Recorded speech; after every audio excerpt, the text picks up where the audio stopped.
in Mark chapter 5, verse 25 to 34. This is one of the stories in the Bible that gives hope to many of us who feel so broken, rejected, and underestimated. This story gives us hope in a way that despite our state of shame today, there is someone who cares. There is someone who is more than willing to hear our story.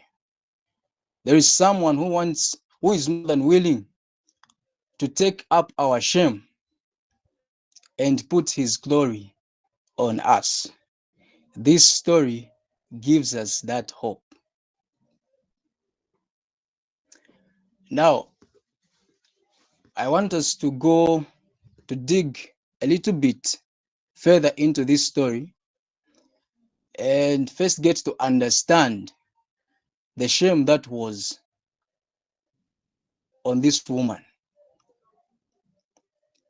I want us to go a bit deep into this story and get to see how painful this woman's situation was.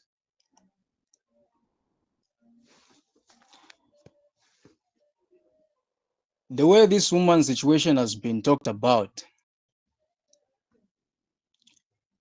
in the Bible and some other books, it's as if this woman had a menstrual period all month long, which made her continually unclean under the law. That is when you read Leviticus 15, verse 25 up to 28. A woman who was attending was unclean for that particular period, for that particular day or time. And now this woman was attending, was bleeding for 12 years. She was continually unclean. Now, because of this uncleanness, this woman was not supposed to be found in heavy clouds like the one that she found herself in the first place. Now, the question is why? It's because whoever she was going to touch, or whoever was going to touch her, was going to be made unclean, ceremonially unclean that day until they get to take a bath. What do we see here? We see a social problem. You see how lonely this woman was. She couldn't attend meetings, no public gatherings. I wonder even where she got the audacity from to attend, to find herself in that cloud where she found herself in, because she was not supposed to be there in the first place. She was unclean. And there were a lot of people. She was not supposed to make any physical contact with anyone because she would make them unclean as well. Because of this woman's state,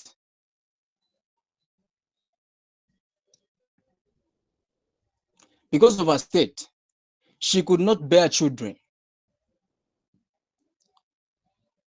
And moreover, Jewish men divorced women who were not able to bear children.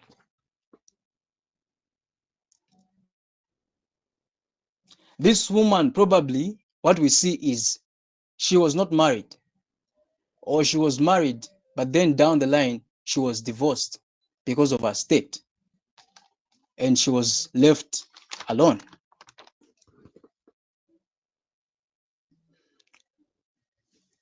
Now, this woman was in a society where single, celibate women could barely make ends meet. So now what we see here is that this illness that this woman was having affected entirely every area of her life.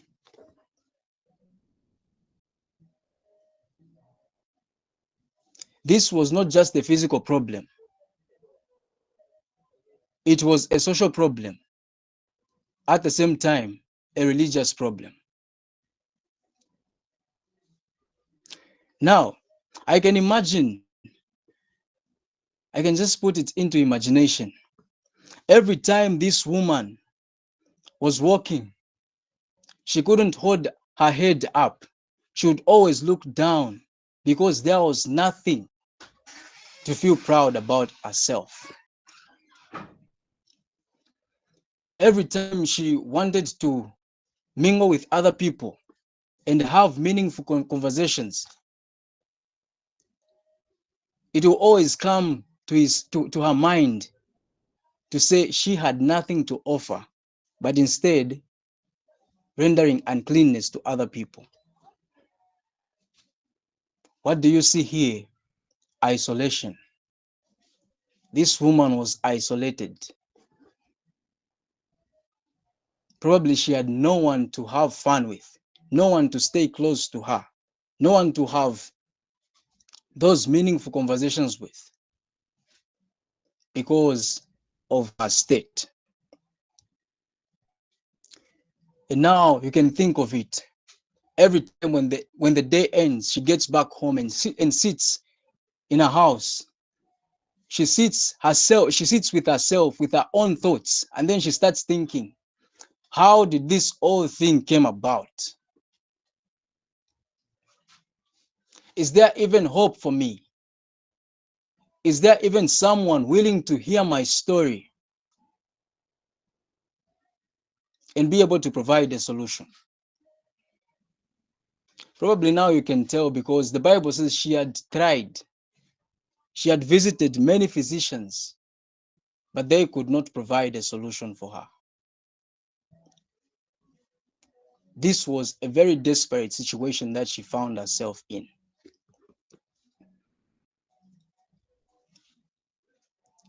Obviously, she even started asking herself, is life even worth living now? This is how shameful this woman's situation was. Now, let me bring it home. Many of us in here are carrying heavy burdens.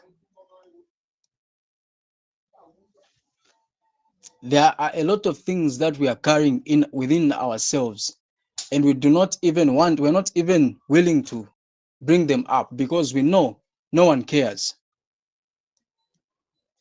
Today we are living in a world where people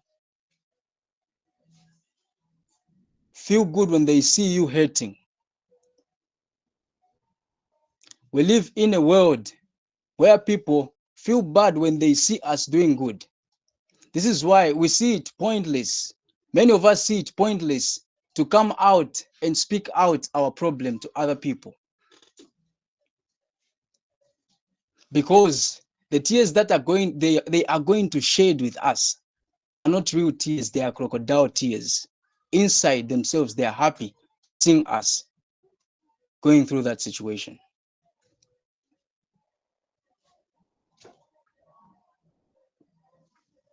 Because of the illness that has afflicted you for years now, people have undervalued you. People have rejected you. They no longer see the value that they used to see before you started experiencing that situation.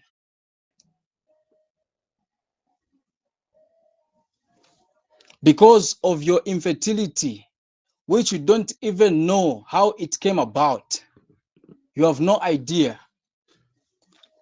You are despised today. People have distanced themselves from you. They no longer see the value in you. They do not even want to sit with you and have a conversation with you. Because of your brokenness, today you are staying unemployed. You are just working so well, you had a very good job, and then all of a sudden you got fired. And now you're having very many financial challenges. People do not want to sit with you because they know You're not going to talk about anything that is going to benefit them. They have distanced themselves from you because they know that you hold no value. You no longer have that value to them. Because of your academic failure that you've had experienced, you've lost some friends. People have started despising you. They are looking down on you.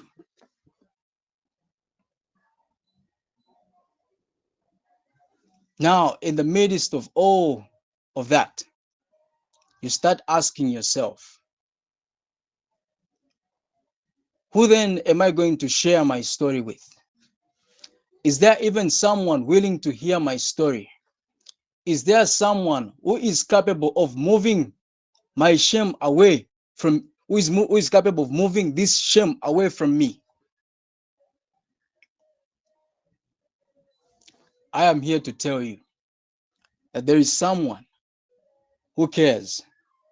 There is someone who is more than willing to sit with you and hear your story.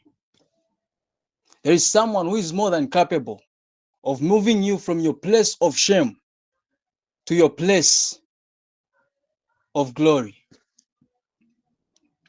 People may have despised you today.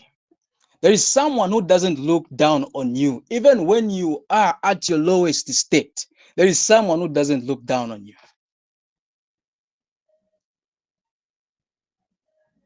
People may have rejected you. There is someone who is sympathizing with you.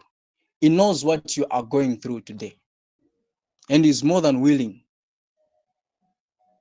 to come through and take you from your place of shame to your place of peace, to your place of glory. You may have wondered, as in our family, there has never been a record of infertility. Why has this thing come upon me?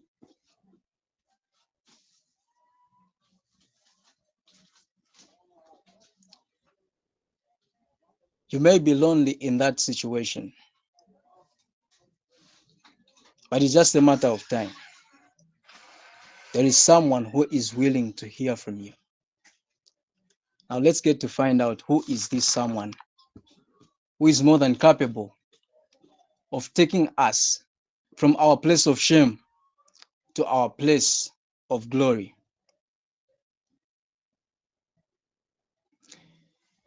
And the Bible says, but when she heard of the great healer, her hopes revived and said, if only I may touch his clothes, I shall be made well. If only I may touch his clothes, I shall be made well. This is where the story gets to be interesting now. You see, what we find here about this woman, it's that it was after exhausting all her resources on physicians without success that now she gathered all her faith, placed it all together, and decided to take it to someone. Was that someone? That was Jesus. She did not go to Jesus with a second thought. She did not go to Jesus with a plan B. This woman went to Jesus with one thought in mind. She knew what she wanted from Jesus, and that was healing. She knew it to say, if I only can touch his garment, I shall be made well. Now, many other times we go to Jesus with that divided faith.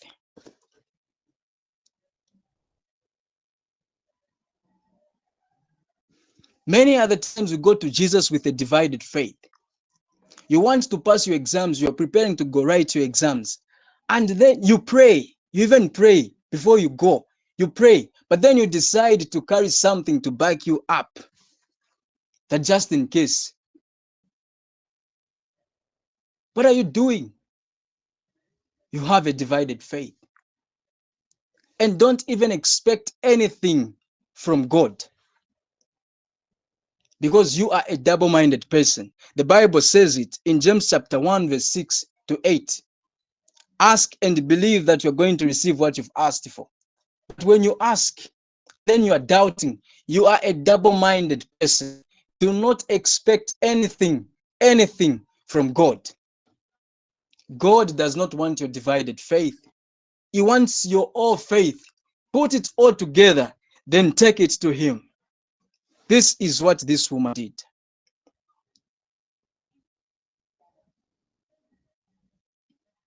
And now, when the woman finally made it to Christ, actually, there were a lot of people touching and praising Jesus. But Christ only recognized and acknowledged a specific and intentional act of faith from this poor woman. What does that tell us? There are a lot of people praying to God, asking for different things in their lives. Now, what is it that is going to differentiate your prayer from other people's prayer? Or in short, what is it that is going to draw God's attention to you? What we see here, it is that an intentional request and being specific, attaching faith to your prayer will draw God's attention to you. Let's be specific when we are approaching God in prayers.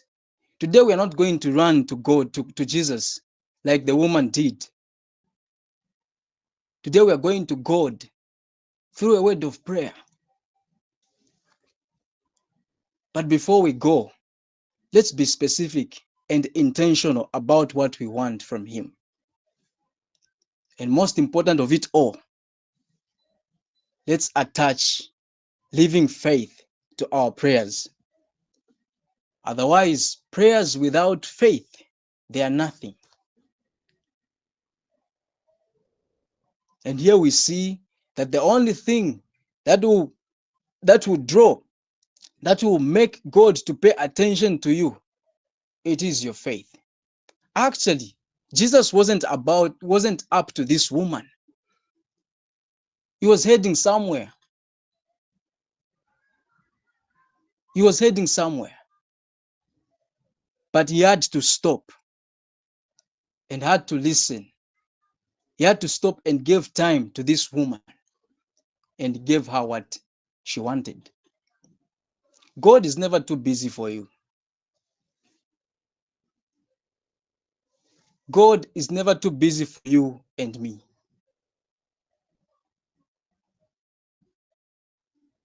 As long as we call upon Him in faith, He is going to attend to our needs.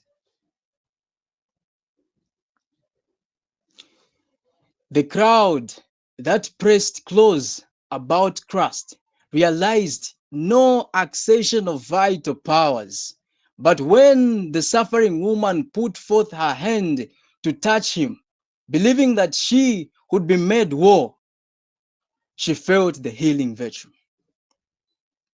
Brethren, it is not enough to believe about Christ.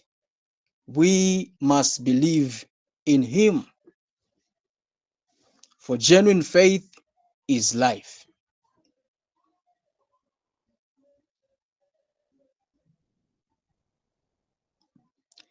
Now, I may not know exactly what each and every single person in here is carrying. I may not know what has brought shame upon your life.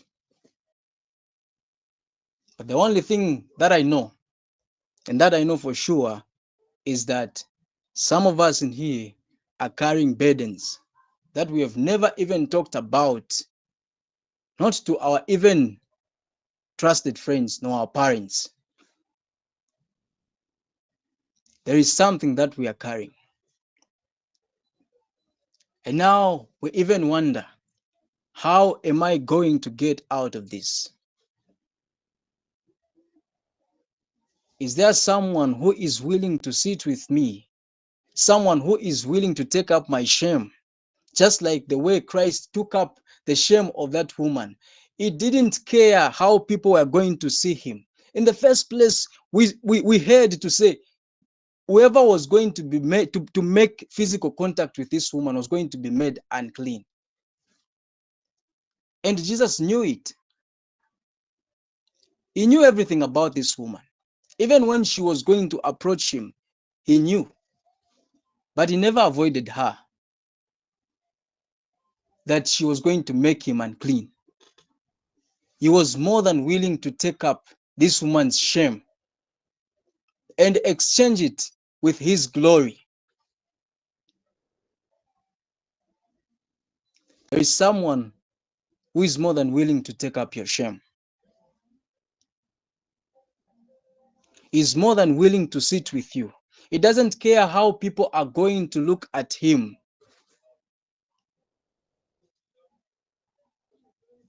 All he cares is to give you what you want, the healing that you want. You see, it doesn't please God to see his children suffer. It doesn't.